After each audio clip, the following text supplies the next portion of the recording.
verir, hasıl olur və eyni ilə də insanın daxilinə də xəstəliklər üz verir.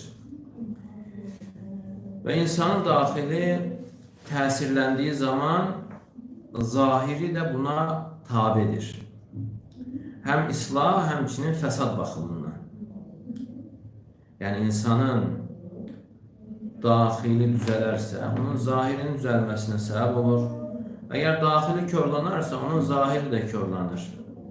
Və buna görə də mümin insan, müsəlman insan qəlbini araşdırmalıdır, yoxlamalıdır. Və özü haqqında düşünməlidir və daxili əxlaqı haqqında tədəbbür etməlidir. Yəni, onun əxlaqı təmiz əxlaqdır, üstün əxlaqdır, yoxsa bunun əksi olan bir əxlaqdır. Körlananları islah etməli və doğru olanı da, salih olanı da qorumağa çalışmalıdır.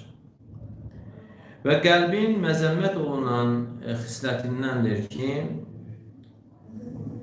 hansı ki İslam ondan çəkindirmişdir, onu qadağan etmiş və onun həm fərdlər və həmçinin cəmiyyətlər üçün təhlükəli olmasını bəyan etmiş, o da həsəd xislətidir, həsəd aparmaq, baxıllıq etmək. Həsəd böyük şərdir, bir vəbadır, təhlükəli xəstəlikdir, dağıdıcı bir xəstəlikdir. Əgər bu xəstəlik insana sirayət edərsə, onu körlayır, ona böyük şəkildə zərər toxundurur. Və bu elə bir şərdir ki, ondan Allaha sığınılır. Necə ki Allah Teala buyurur: "Və min şerri hasidin iza hasad." Həsəd aparanın şərrindən həsəd apardığı zaman. Və həmçinin bundan çəkindirən bir çox dəlillər, hədislər gəlmişdir. Yəni bu vəsf, bu sifət insanların, yəni şər insanların vəsfidir. Və buna görə də İblis atamız Adəmə həsəd aparmışdır. Allah Teala'nın ona verdiyi nimətə, üstünlüyə, fəzilətə görə. Allah Teala'nın ona bəxş etdiyi fəzilətə görə. Belə ki, Allah Teala onu öz əli ilə yaratmışdır. Mələklərini ona səcdə etdirmişdir.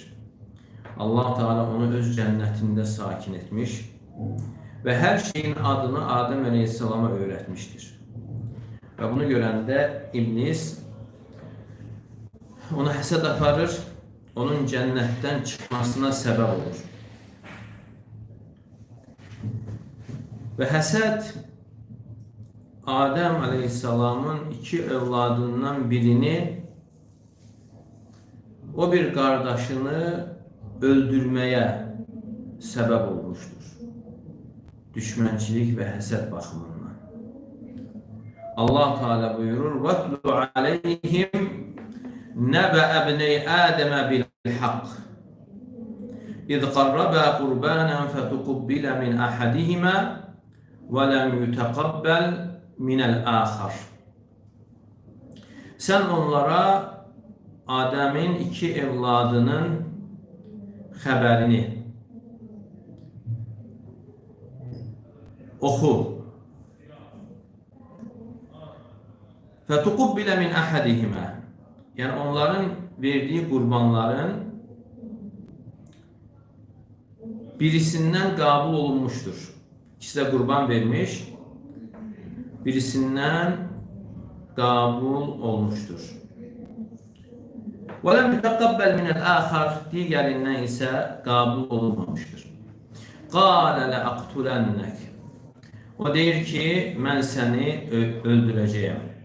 Yəni qurbanı qəbul olmayan qardaş öz qardaşına deyir ki, səni mütləq öldürəcəyəm. Qardaşı da ona belə demişdi: Allah salih əməlləri yalnız müttəqilərdən qəbul edir. Yəni mənim qurbanımın qəbul olunmasının mənim sənə qarşı burada bir günahım yoxdur. Allah Teala özü müttəqilərdən qabul edir. Əgər qabul olmuyorsa, yəni problem sənin özündədir. La'in basatta ileyye yedeke litaqtulani ma ana bibasitin yediye ileyke liaqtulak inni akhafullaha rabbel alamin. Sən məni öldürmək üçün əlini mənə uzatsan da, mən səni öldürmək üçün əlimi sənə uzadan deyiləm. Çünki mən aləmlərin Rəbbi olan Allahdan qorxuram. İnni uridu an tabu'a bi ismi ve ismika fatakuna min ashabin nar ve zalika cezaa'ul zalimin. Mən istəyirəm ki, sən həm mənim günahımı, həm də öz günahımın üzərinə götürəsən və cəhənnəm əhlindən olasan. Zalimlərin cəzası budur. Və tawwa'at lahu nafsuhu qatla akhi faqatalahu fa asbaha min al-khasirin. Nəhayət nəfsi onu qardaşını qətlə yetirməyə sövq etdi və onu öldürdü. Beləliklə də ziyana uğrayanlardan oldu.